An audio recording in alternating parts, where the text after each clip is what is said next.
Muy bien. Bienvenidos, amados hermanos. Estamos aquí otra vez para seguir estudiando este tema tan importante.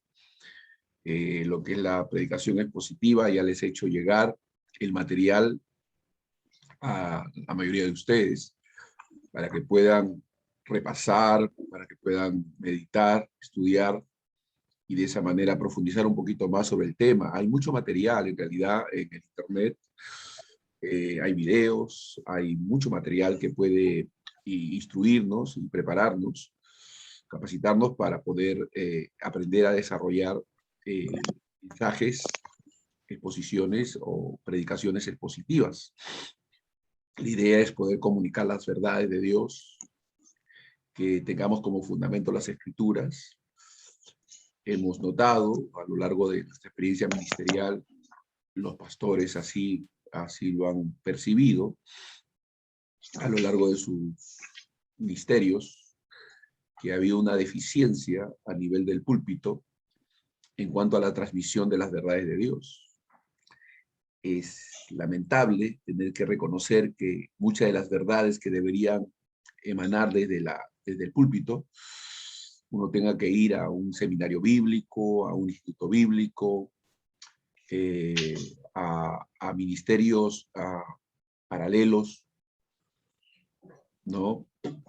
Que nos puedan ayudar a poder fundamentarnos en lo que es la tarea de la iglesia, que es las mismas escrituras, ¿no? Nosotros como pastores somos llamados a dar un buen fundamento, una buena instrucción, una buena capacitación a la grey, la comisión que el Señor nos dio de manera implícita a través de lo que le dijo a Pedro: apacentar mis ovejas, pastorearlas, indica una responsabilidad que es la de guiar, orientar, dirigir, monitorear a las ovejas. Y el deber fundamental es la de alimentarlas.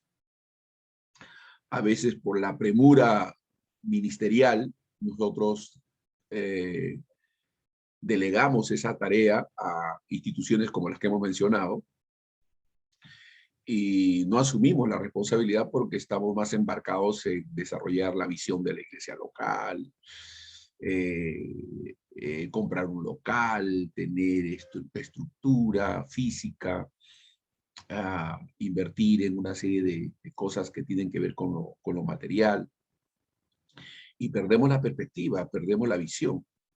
Nuestra tarea fundamental, nuestra tarea trascendental es la de alimentar a la grey.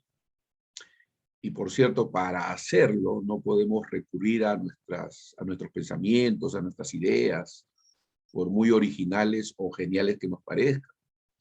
Tenemos que subordinarnos a lo que la Escritura dice, ir a la palabra de Dios para dejar que sea ella la que realmente nos dé las directrices, y dejar que sea la Escritura misma la que sea comunicada a través de nuestros ministerios y llamados. A veces por pereza, a veces porque estamos súper ocupados en lo que llamamos el ministerio, nos distraemos de nuestra principal y verdadera tarea: estudiar la palabra de Dios previo a oración y compartirla y comunicarla de manera que la gente la pueda entender. Es debido a que no estudiamos la palabra de Dios que nosotros nos embarcamos en situaciones periféricas, colaterales, estamos más enfrascados en nuestras propias necesidades, metiéndonos en problemas que pudiéramos evitar porque no estamos, digamos, enfocados, entendiendo que la Escritura es la fuente de nuestra inspiración, es nuestro alimento diario y es la que nos va a sostener. Y por eso debemos buscar en la misma palabra de Dios las verdades que nos puedan ayudar. Hay muchos temas distractivos, hay mucha digamos, se ha hecho muy popular el hablar de muchas cosas que no son necesariamente el evangelio. ¿Qué es el Evangelio? ¿Qué es el Evangelio? Y hace unos días asistimos, por ejemplo, a una reunión de coach, coach, coaching.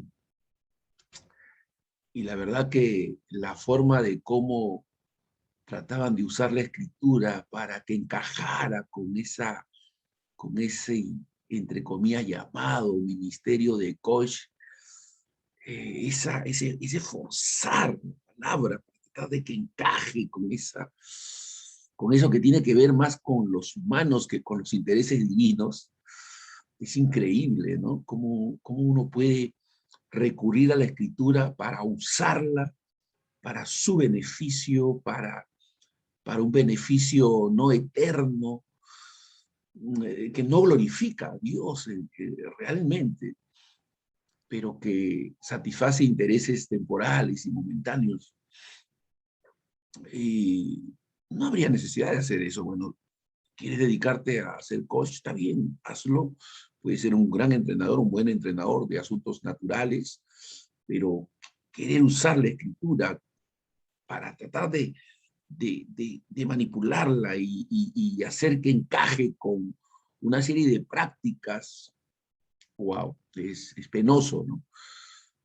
Pero la gente no se da cuenta, la gente se distrae, la gente piensa que pues así debe ser, ¿no? Y bueno, o a veces cuando escuchamos temas que no están relacionados con el plan redentivo y nos fuerzan a querer hacer obras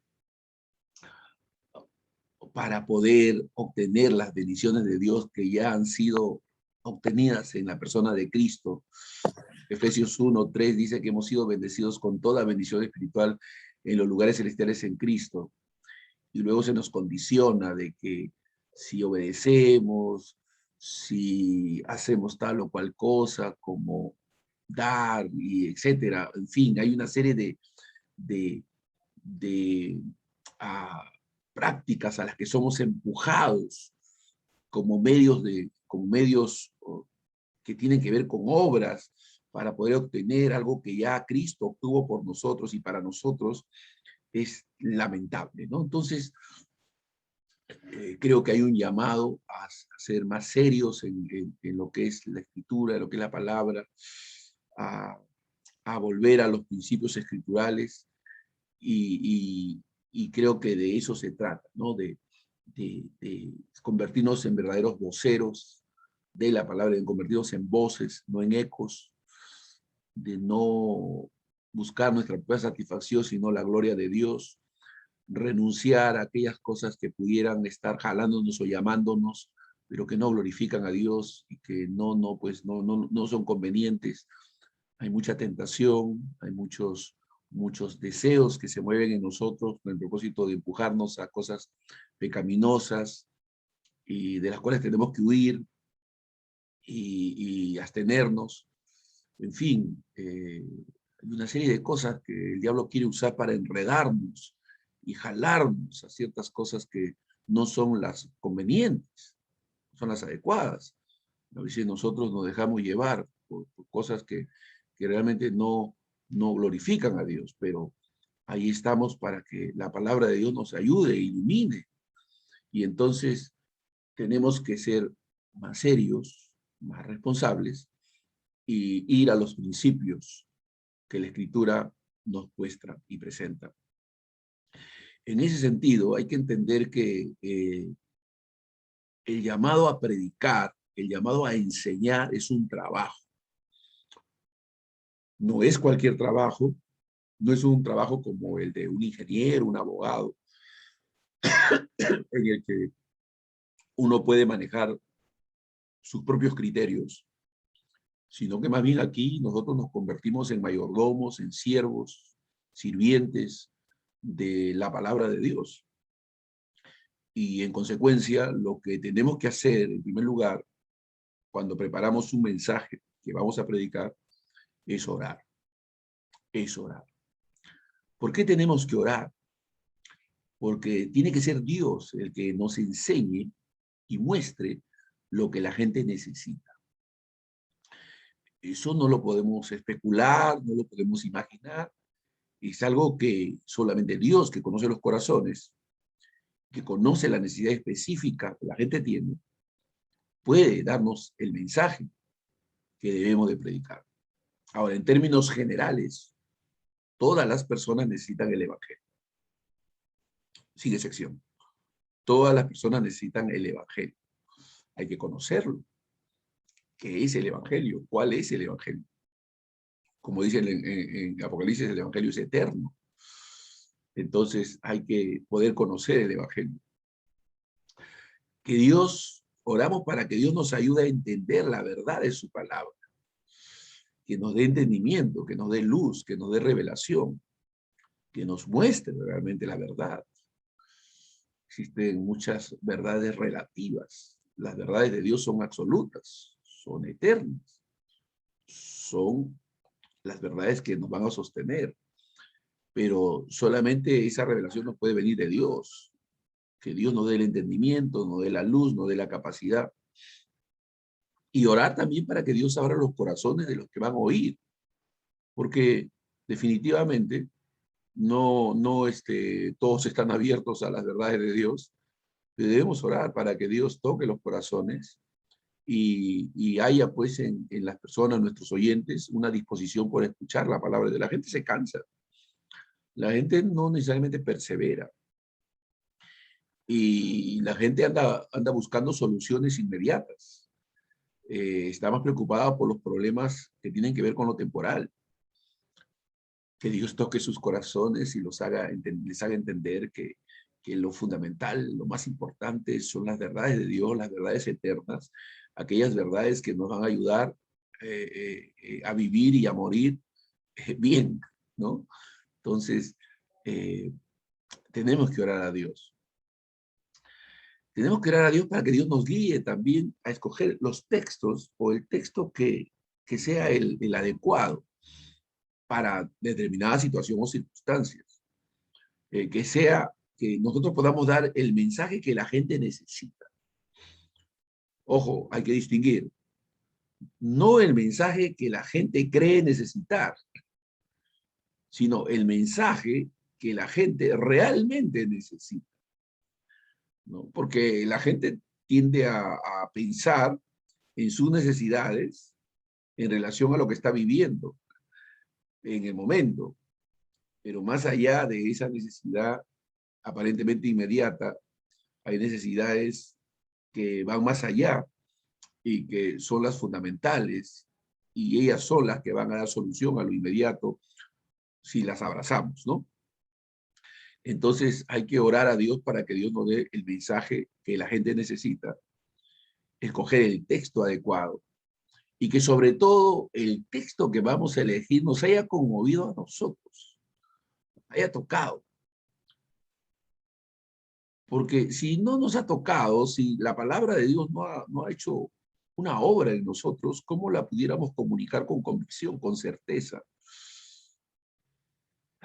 Dios, en la Biblia habla de gente que anda aprendiendo, pero que nunca llegan al conocimiento de la verdad, porque no están enfocados, no están sobre la base de cosas reales y fundamentales. Y eso es lamentable, porque usted dice, pero ¿y cómo sé si realmente estoy sobre un buen fundamento o no? Bueno, nuestra conducta, nuestra vida. La palabra de Dios nos cambia, la palabra de Dios nos transforma, la palabra de Dios trae cambios fundamentales, sustanciales a nuestras vidas.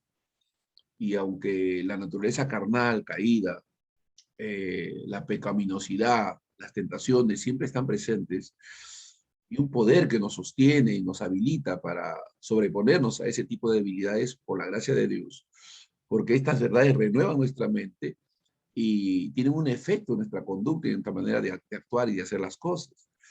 Dios es bueno, Dios nos rescata, Dios nos salva.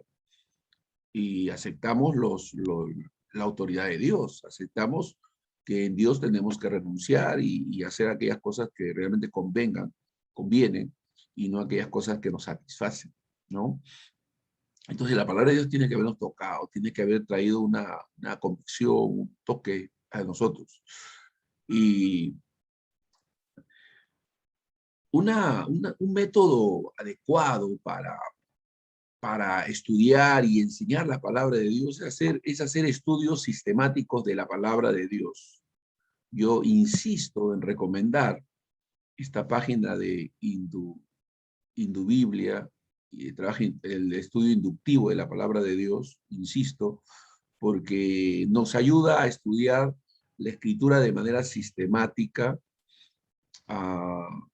de manera seria, y yo invito a que lo hagan, a que estudien libro por libro, que estudien la palabra de Dios libro por libro, que no dejen pues de escuchar a predicadores, a maestros sólidos, firmes, que son buenos, pero paralelamente hacer nuestros estudios propios, libro por libro de la Biblia. Yo aconsejo que para que, digamos, se ejerciten, empiecen también por los libros más cortos, ¿no?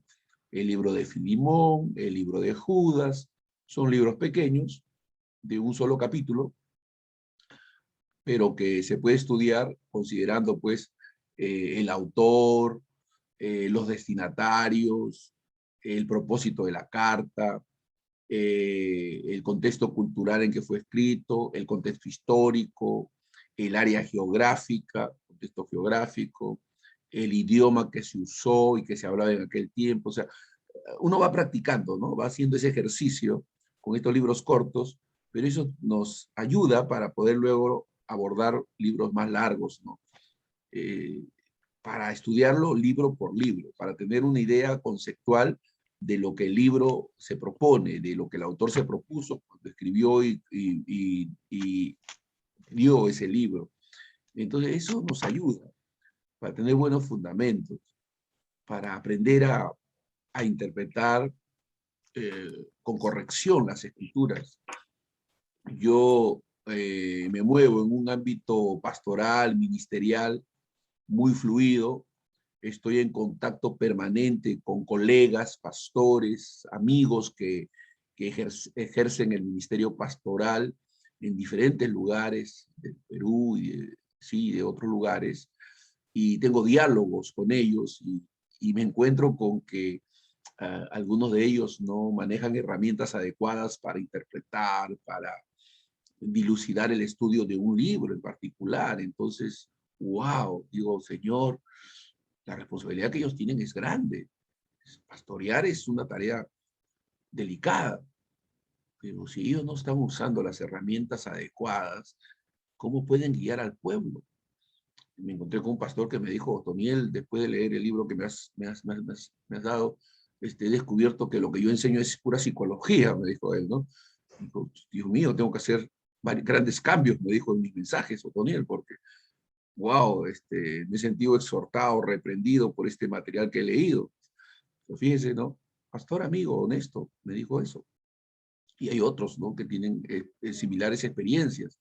Entonces, si eso pasa a nivel ministerial, a nivel pastoral, imagínense un laico, una persona que recién está empezando o que está ejerciendo un liderazgo sin tener fundamentos escriturales, o sea, no tenemos solidez, ¿no? Entonces hay que estudiar de manera sistemática la escritura, entendiendo su verdadero contexto y luego ya dándole la aplicación adecuada para las diferentes situaciones que vivimos. Pero lo primero es estudiar, meditar, no profundizar en el conocimiento del texto y luego pues poder concluir, porque si no lo que va a pasar es que vamos a interpretar la escritura bajo contextos coyunturales y conceptos filosóficos, humanistas, materialistas, y eso es realmente peligroso, ¿no? Entonces, eh, todos nosotros tenemos diferentes maneras de estudiar y definitivamente no todos tienen la misma preparación o las mismas herramientas, libros, computadoras, etcétera. Aunque deberíamos procurar facilitarnos estos medios, ¿no? Ahora los libros están casi de fácil acceso, ¿no? A través de PDFs. de materiales que hay en el Internet, que hay que discriminar, hay que saber elegir, por cierto, ¿no? No hay que leer cualquier literatura, ¿no? A veces la gente no sabe discriminar, no sabe qué buen material le puede, qué material puede ser bueno o lo puede ayudar. Y escuchan a todos y escuchan de todo, pero hay que entrenar nuestros oídos para oír aquello que realmente convenga, ¿no? Que realmente nos edifique y que sea la palabra de Dios. Otra cosa en la que insisto y siempre he recomendado es que cuando usted interpreta la Escritura, debes interpretarla a la luz de la obra redentiva de Cristo, ¿no? De cómo se aplica eso y qué relación tiene con lo que Cristo hizo en la cruz del Calvario. Porque si no se aplica a la obra que Cristo llevó a cabo, entonces no es el Evangelio, no es la palabra de Dios, aunque uses cualquier texto de la Biblia que quieras usar, ¿no? Entonces, debemos procurarnos herramientas que nos faciliten el estudio de la palabra de Dios, y por eso les he mencionado varios, ¿no? Varias cosas que pueden usar, varios links. Más tarde, a través de WhatsApp, les voy a dar un link para los que quieran allanar el camino, para los que quieran tener un avance exponencial en lo que es el mejor entendimiento, buen entendimiento de las cosas. Les voy a dar un link de uno de los maestros más connotados, que desarrolló un ministerio de enseñanza muy eficaz y muy sencilla, para que puedan tener acceso y hacer estudios. Estos materiales que les voy a enviar son para estudiarlos de manera personal o en grupo, pero en pequeños grupos, para hacer estudios personales, particulares, e ir desarrollando cierto sistema que nos ayude a tener fundamentos sólidos, ¿ya? Entonces, más tarde, a ver si les hago llegar este link.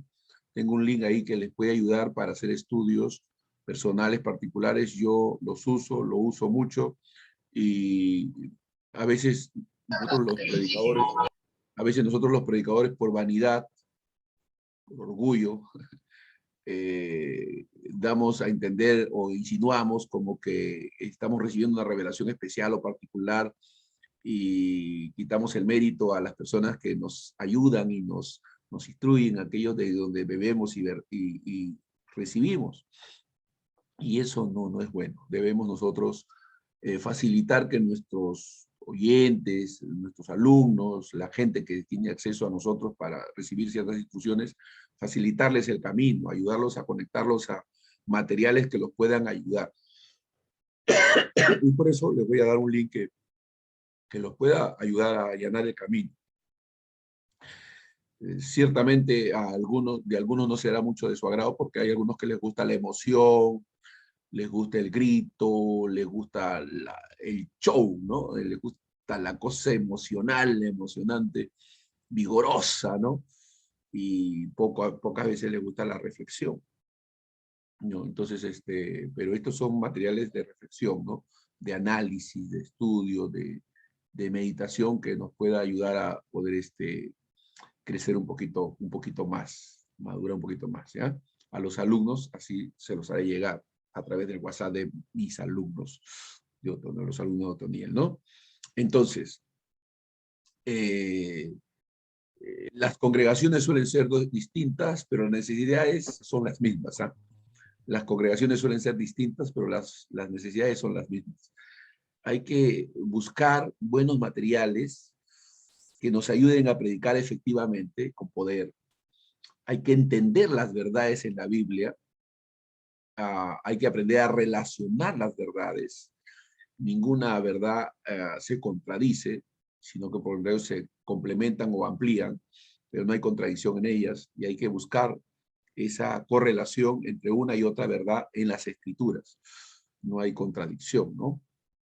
Y hay que estar llano a aprender. Ahora, cuando se trata de estudiar, la recomendación fundamental es leer una y otra vez el texto que hemos escogido para compartir. Leer una y otra vez. Si posible, leerlo en varias versiones, meditar en este texto, orar sobre ese texto para poder compartirlo. Hace unas semanas invité a un pastor a dar una exposición a un grupo de personas y le pregunté cómo iba en la preparación de su mensaje.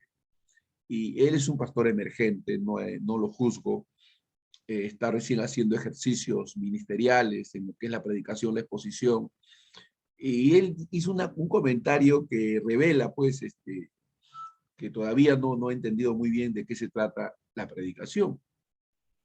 Entonces él me dijo así: he pensado en un tema, he pensado en un tema y estoy buscando los textos que respalden ese tema.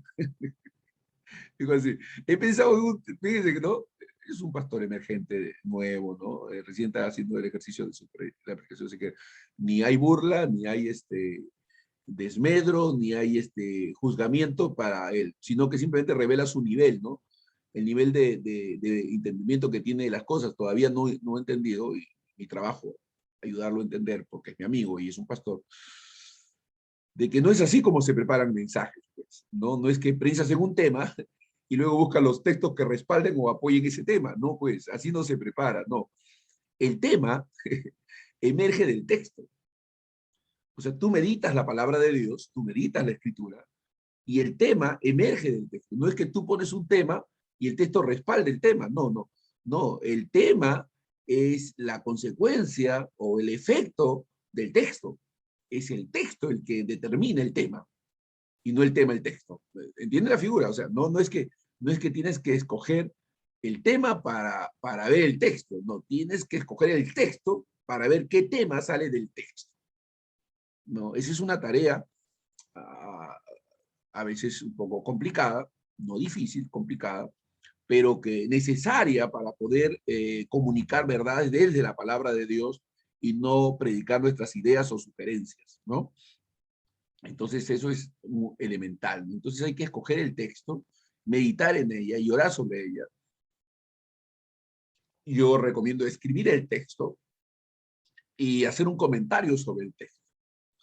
Nosotros allá a la comunidad Chipiva, a los hermanos, les enseñamos a escribir el texto y a comentar el texto. Y luego otra vez escriben el texto y la otra vez hacen un comentario sobre el texto. Entonces, ellos van viendo sus comentarios y se van dando cuenta cuán cerca puede ser el comentario que puedan hacer de un texto, porque de eso se trata, de que nuestra interpretación sea lo más cerca posible a lo que el texto quiere comunicar. No alejarnos, sino acercarnos, ¿no? Si nos alejamos es eisegesis, si nos acercamos es exégesis, y lo que tenemos que hacer es exégesis de la palabra de Dios. Ahora, el texto siempre comunica una verdad principal, hay que determinarlo.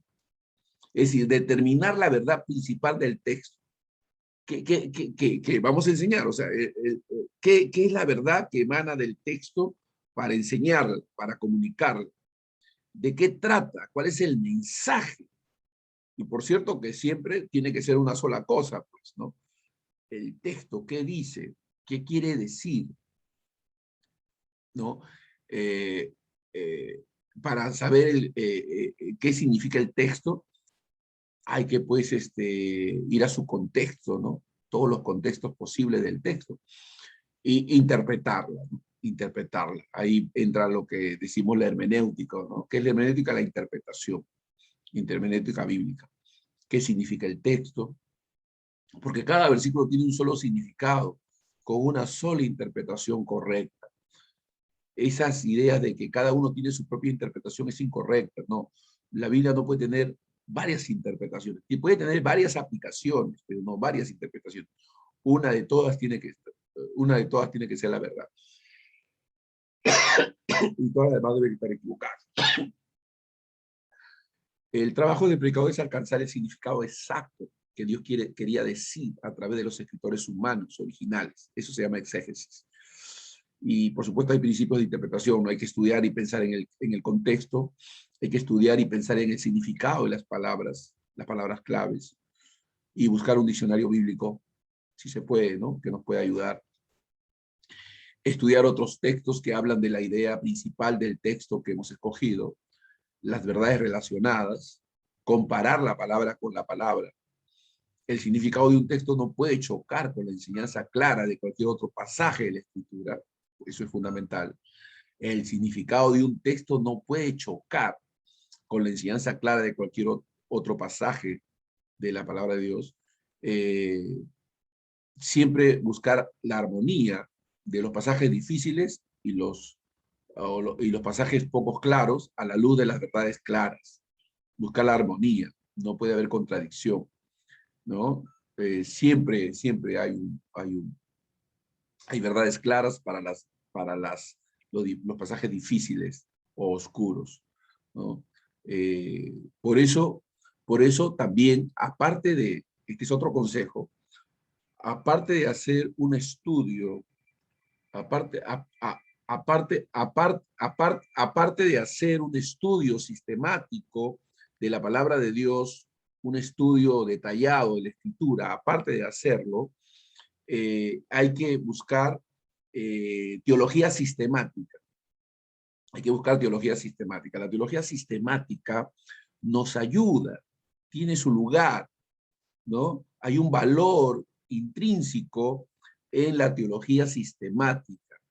Y hay también mucho material en el Internet de teología sistemática.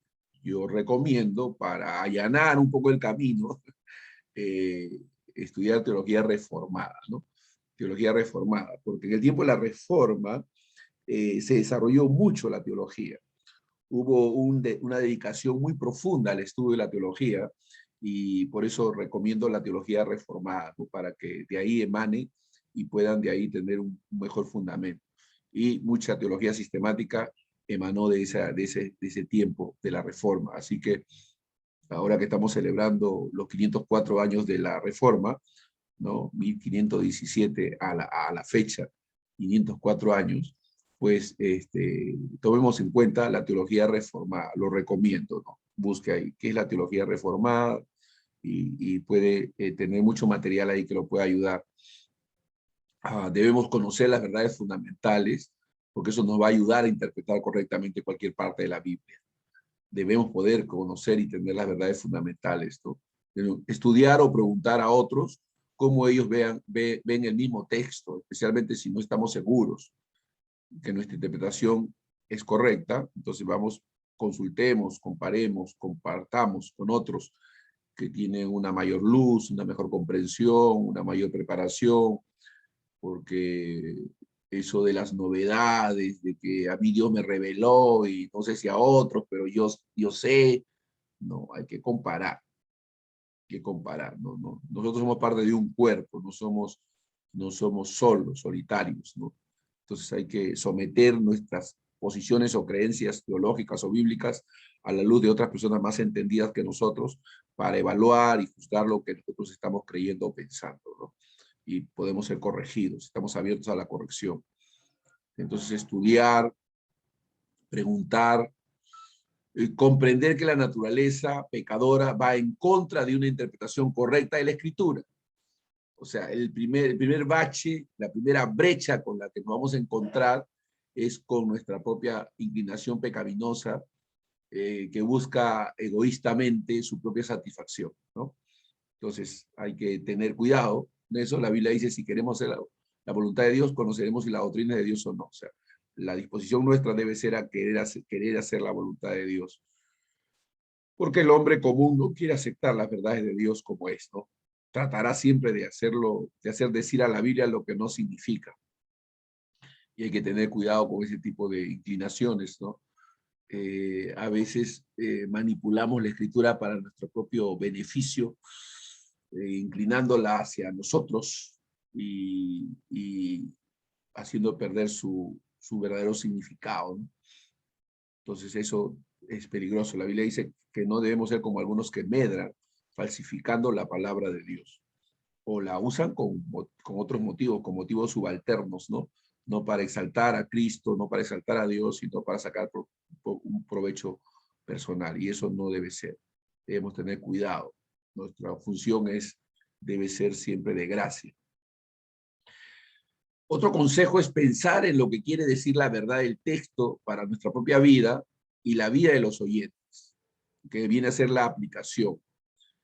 cómo debe responder la gente ante las verdades que estamos comunicando. ¿Qué deben hacer a la luz de las verdades de la palabra de Dios? ¿Cómo es esto que estamos diciendo, enseñando, puede ayudar a la gente a vivir la vida cristiana y agradar a Dios? Eh, Tengo la satisfacción de ver a amigos, colegas que luego que han meditado en estas verdades y que han estado profundizando en verdades claves, sus vidas se han cambiado, sus ministerios se han potenciado, sus relaciones se han profundizado.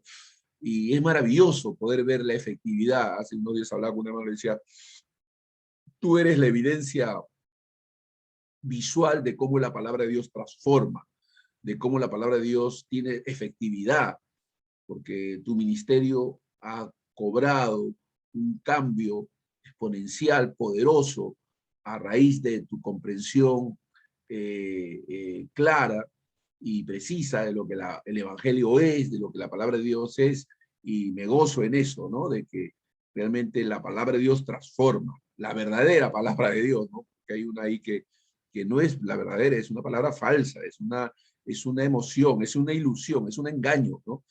Que algunos enseñan y predican. Hay predicadores populares, no hay razón para mencionar nombres, pero hay predicadores populares, muy populares, conocidos, ¿no? Salen en la televisión, tienen sus videos ahí en YouTube, pero cuando uno los escucha a la luz de lo que el Evangelio es, de lo que es Cristo, uno se da cuenta que hacen que la gente sea atraída no hacia Dios, sino hacia ellos.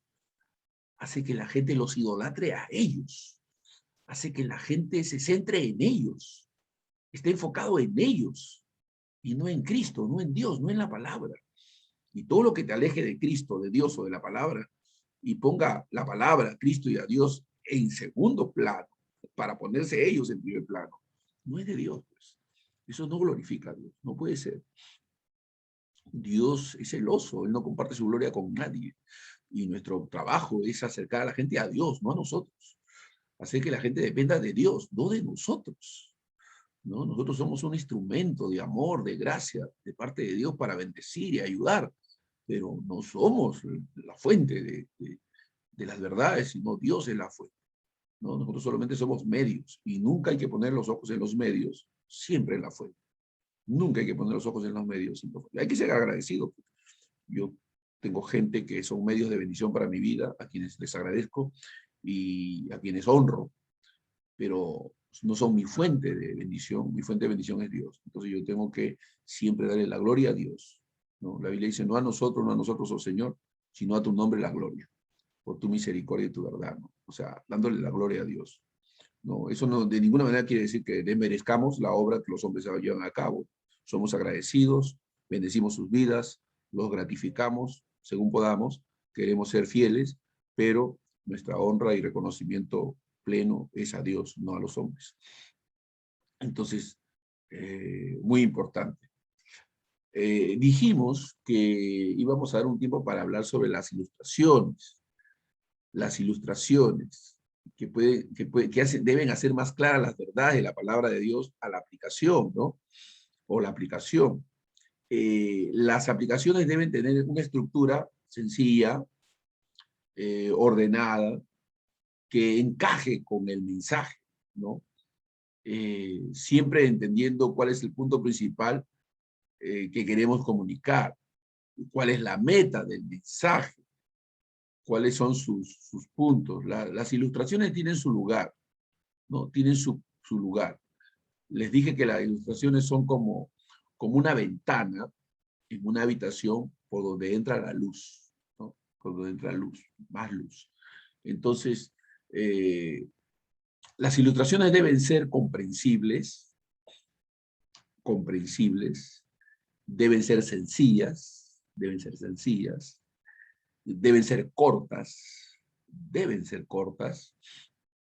Las ilustraciones deben traer luz y no oscuridad, ¿no? A veces ha pasado que personas hacen una ilustración y uno se queda pensando, ¿qué significará esa ilustración? En lugar de que la ilustración sirva para entender el significado de lo que estamos enseñando. O sea, la gente se queda enganchada con la ilustración, confundida con ella, en lugar de facilitarles la comprensión de las cosas. Y las ilustraciones tienen como fin facilitar la comprensión de lo que estamos explicando, ¿no? Entonces hay que dar buenas ilustraciones, hay que escogerlas. Hay un material ahí clásico de ilustraciones, bien interesante, en el web. Ayuda, por supuesto ayuda, pero quizás las ilustraciones más efectivas son las cosas que nos han pasado a nosotros y que nosotros hemos observado, ¿no? Son ilustraciones más vívidas, ¿no? Porque podemos tomar las anécdotas, alguna noticia en particular, la naturaleza, algún acontecimiento que haya sucedido en el momento, el testimonio de uno, en fin. Hay una serie de elementos que pueden ser usados como medios ilustrativos y pueden ayudarnos a comunicar. Nunca hay que usar una ilustración solamente porque la ilustración nos parece buena. No, no, la ilustración tiene que ajustarse a las verdades que estamos en el momento queriendo comunicar para facilitar la comprensión de ellas. Las ilustraciones tienen ese fin, tienen ese propósito. Y si nosotros no entendemos el propósito de la ilustración, vamos a meternos a contar historias que no se relacionan en sí con lo que estamos diciendo. Entonces, es muy importante, hay que tener una mente fresca, una mente abierta, hay que ser observadores, hay que observar. Le digo a mis amigos, yo soy muy observador y muchas de mis ilustraciones están basadas en la observación. Y uno aprende, ¿no? No con fines de ser crítico o estar en una actitud de juicio, sino para aprender, ¿no? Y a veces uno observando la naturaleza, a los animales, fíjense cómo el Señor utiliza a las hormigas como una ilustración para hablar del trabajo, de no ser perezoso, ¿no? Ve a la hormiga, eh, Dios utiliza a los peces como fuente de ilustración, a las aves del cielo, las flores, en fin, el Señor se vale de diferentes elementos para ilustrar y hacer más comprensible lo que está comunicando, conociendo de que nuestras mentes a veces son cerradas, pero se abren cuando hay una ilustración que nos hace comprender mejor lo que se nos quiere comunicar. Entonces las ilustraciones son muy importantes, son fundamentales, son claves, y hay que tenerlas claras para poder, y hay que saberlas, pues, ¿no? Hay gente que se pone a contar una historia, no conoce exactamente la historia, no tiene los detalles de ella, y la quiere contar y la cuenta mal, no la cuenta con exactitud, no, entonces, vamos, no tiene efectividad cuando se está contando algo pues, que uno mismo no conoce, no sabe. Entonces, es mejor tener mejores o claras ilustraciones con las que estemos familiarizados y las sepamos correctamente, ¿no? Eh, Ahora, cuando estructuramos nuestros mensajes, eh, yo siempre les he dicho a los hermanos que un punto clave es que la primera parte que va en un bosquejo es la introducción, pero es la que al final se hace. La introducción siempre se hace al final, aunque va al principio de la predica o enseñanza, siempre se hace al final, porque depende de el momento, las circunstancias, de lo que pudiera pasar unos minutos antes de predicar. La introducción es lo primero que ve en el mensaje, pero es lo último que se prepara, ¿no? Hay que haber escogido el texto, hay que haberlo meditado, estudiado, y en base al texto, exponer el sermón, tener el título de la predicación o enseñanza y dividirlo en puntos o subpuntos, ¿no? Dividirlo en puntos o subpuntos para que sea comprensible. Yo siempre aconsejo que el mensaje debe tener mínimo tres, máximo 5 puntos, ¿no? Mínimo 3, máximo 5 puntos. O sea, ni mucho ni muy poco, ¿no? Ni mucho ni muy poco. 3 puntos principales o 5 puntos principales, ¿no? Mínimo 3, máximo 5 puntos, ¿no? Para poder hacer comprensible lo que... Y siempre debemos ir de menos a más, es decir, de lo que la gente conoce hacia lo que la gente no conoce. De lo que la gente sabe hacia lo que la gente no sabe. De menos a más, siempre de menos a más, ¿no?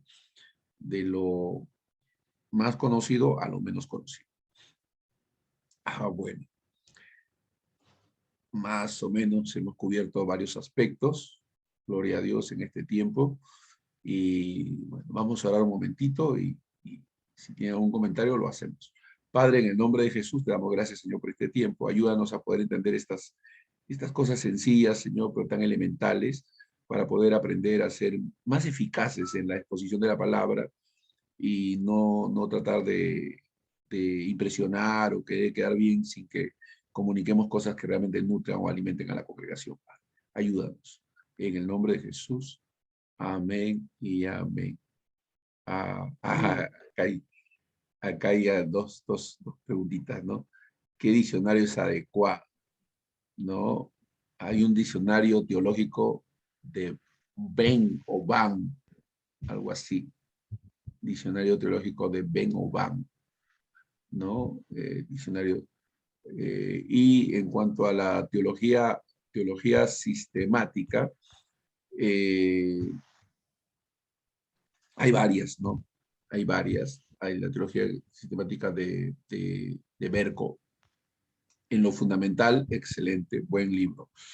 Berco tiene problemas con lo sobrenatural, entendible en la época que vivía, pero en lo que son verdades fundamentales, muy efectivo, ¿no? Lo que yo recomiendo es empezar por teología reformada.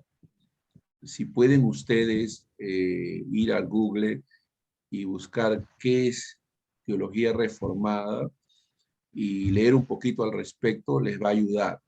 Algunos de los estudiantes que están conmigo y que ya han pasado por cursos presenciales inclusive, saben eso, ¿no? Por supuesto, siempre hay una contraposición entre teología reformada y teología liberal. La teología liberal yo la pongo a un costado, no se meta por esos caminos. Teología reformada. Sobre todo para tener una estructura fundamentalista, clara, concisa, que pueda ayudarnos a desarrollar un mejor entendimiento de las cosas, ¿ya? Entonces, por lo pronto, les recomiendo, estudien qué es la teología reformada. Les va a llenar mucho camino, les va a llenar mucho camino. ¿Qué es la teología reformada? Si usted estudia este pequeño punto, le va a ayudar a poder tener un camino llano y tener un fundamento, un fundamento. Sobre todo estoy hablando del fundamento, ¿no? Teológico. Entonces, les va a ayudar. Muchos pastores emergentes no conocen esto y cuando se encuentran con esta realidad de la teología reformada, sufren una grata revolución espiritual maravillosa, ¿no? Pero ustedes son alumnos y pueden ya ir conociendo estas cositas. Les puede ayudar muchísimo. Muy bien, no sé si alguno tiene algún comentario, alguna pregunta, alguna duda, alguna inquietud. Con toda libertad puede manifestarlo. Estamos aquí todos en esta aula aprendiendo, todos estamos aprendiendo. Pastor, una pregunta. Sí, sí. Una preguntita. Usted decía que a veces uno cuenta una historia y no sabe bien la historia. Yo creo que nosotros en nuestras vidas, en vez de contar una historia ajena, nosotros la cual no sabemos, podríamos contar una historia de nuestra propia vida, que sí manejamos, sí sabemos y hemos experimentado las verdades de Dios, ¿no? Claro, eso viene de la categoría de testimonio. El testimonio, uno puede usar su propio testimonio, alguna anécdota, algo que haya vivido para contar y compartir, ¿no? O sea, es más fácil, ¿no? Como usted dice, Claro. es algo con lo que uno está familiarizado y conoce. Pues, ¿no? Así es, así correcto, es. correcto, correcto. Amén, amén. ¿Alguna otra intervención, alguna pregunta, alguna inquietud, alguna duda, hermanos? Con toda libertad. Pastor, ¿sí? ¿Puedo? Sí, Ana Melba. Sí, Ana Melba. Sabe que hasta ahora estoy estudiando con usted y le doy gracias a Dios porque me está sacando de la oscuridad a la luz. Yo lo que veo es que ese evangelio motivacional, lo que dan ahora, ¿no? Cristo sana, Cristo te puede dar la prosperidad, ven a Cristo, tu casa, tu familia, todos serán salvos. Dios lo puede hacer, como yo le comenté anteriormente, por su, por su buena voluntad, ¿no? Puede bendecir, pero eso no es el evangelio. El evangelio es, es redentivo. Se centra en Cristo, inicia en Cristo, se centra en Cristo y termina en Cristo. Claro. Entonces, esas motivaciones, lamentablemente, se siguen dando, digo yo, en determinadas iglesias.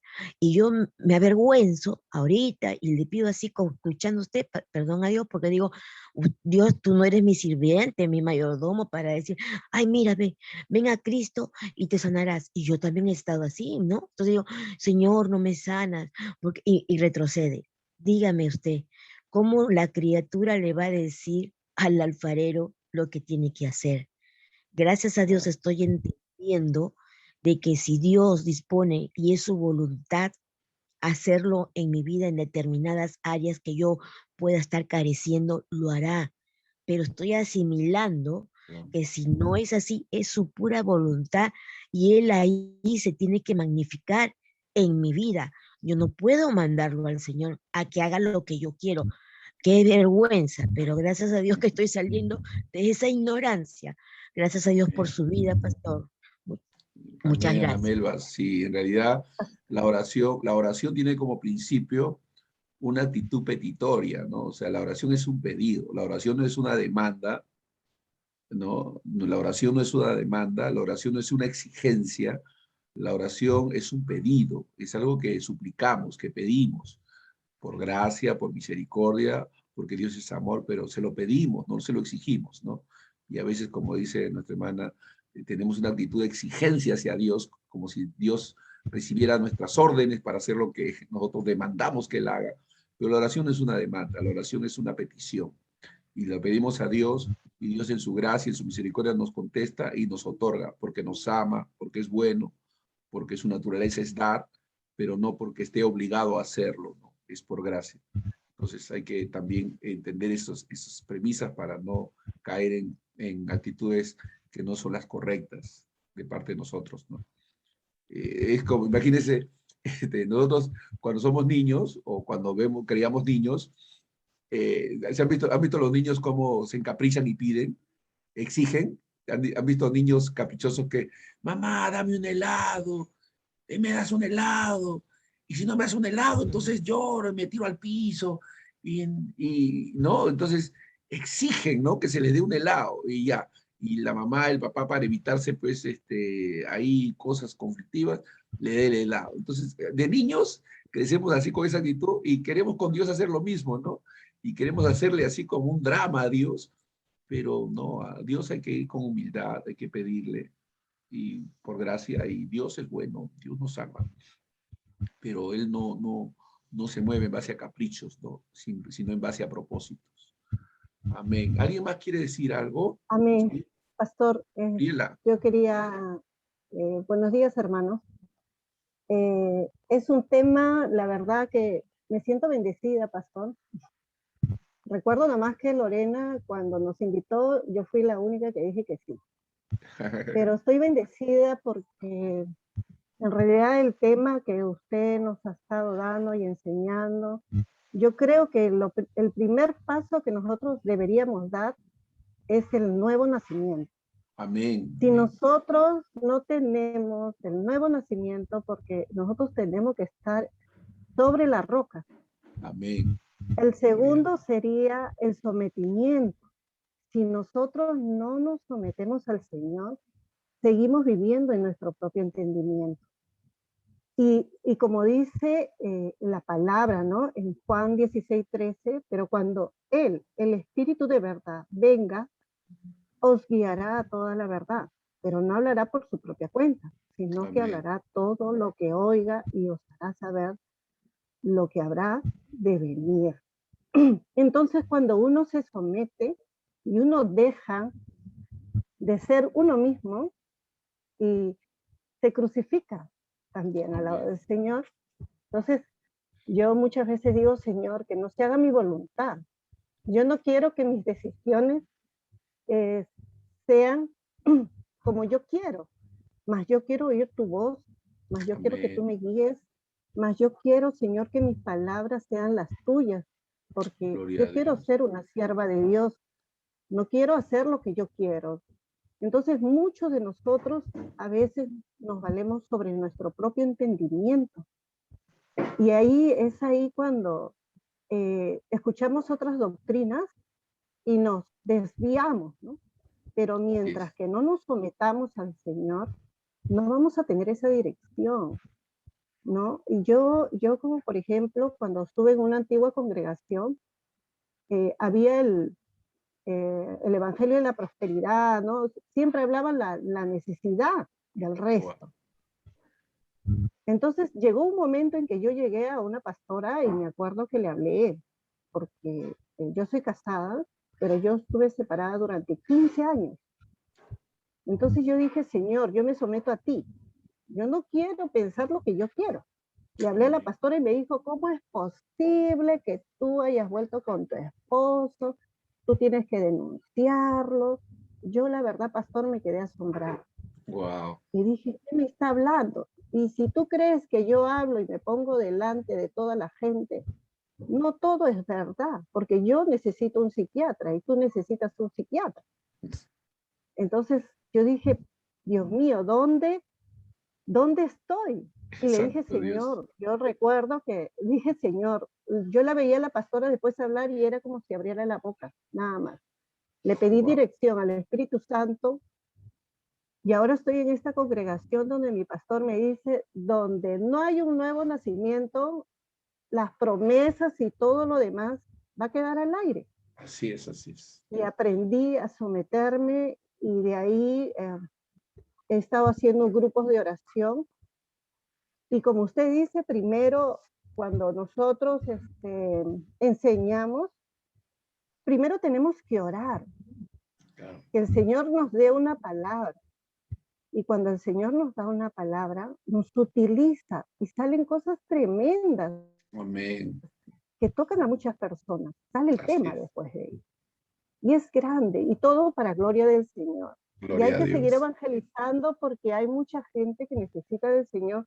Saber que el Señor no está en un papel, no está en un madero, no está en un yeso, que Él está vivo, está entre nosotros.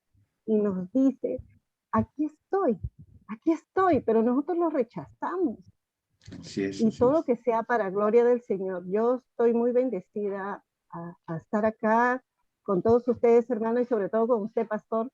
Gracias. Que en realidad yo le pedí desde un comienzo, Señor, guíeme y póngame donde personas que en realidad me enseñen tu buena doctrina. Amén, gloria a Dios. Que el Señor los bendiga, pastor, y gracias, bendiciones para todos. Gracias, hermana Gabriela, gracias. Spurgeon en un libro clásico que tiene que se llama Discurso a mis estudiantes, pone por delante el primer requisito para predicar, para enseñar, para ser pastor. Es curioso, el primer requisito es nacer de nuevo. Parece tan básico, parece tan elemental, y sin embargo a veces se pasa por alto, ¿no? Porque hay mucha gente no nacida de nuevo entre nosotros que quiere hacer cosas que los nacidos no son llamados, pero que no han tenido esa experiencia, ¿no? Real con Cristo, ¿no? Y hay que enfatizarlo. La gente tiene que nacer de nuevo, tienen que ser hijos de Dios, ¿no? Muy bien, hermanos, qué bendición, gracias por estar ahí. Una bendición poder estar con ustedes como cada clase. Y Dios los bendiga, hermanos. Para mí es un gozo poder compartir estas verdades y transmitirlas, porque ese es el llamado que tenemos. Dios los bendiga. Nos vemos en la próxima clase. Un abrazo para todos. Y adelante, hermanos, en el Señor, orando siempre unos por otros. Bendiciones. Gracias, pastores, por estar ahí.